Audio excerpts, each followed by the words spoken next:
Salam, hər vaxtınız xeyir olsun. Siz də su içərkən bu 6 səhvi edirsinizmi? Birinci, həddindən artıq çox su içmək.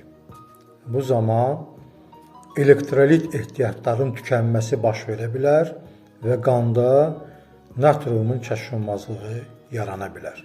İkincisi, həddindən artıq sürətlə su içmək. Bu zaman şişkinlik yarana bilər və bu da natriumun hesabına olur. Natriumun hüceyrəyə daxil olması sürətlənir və şişkinlik yaradır. Üçüncüsü, susuzluğu digər mayələr hesabına yatırmaq. Dördüncüsü, yemək zamanı su qəbul etmək. Həddindən artıq çox su qəbul etmək.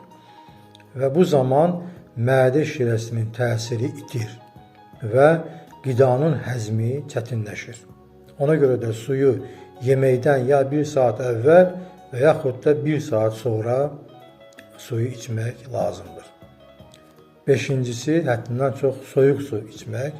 Bu da azan sinirə mənfi təsir göstərir. Azan sinir həzmə cavabdeh sinir sayılır. Və nəhayət, krantdan su içmək.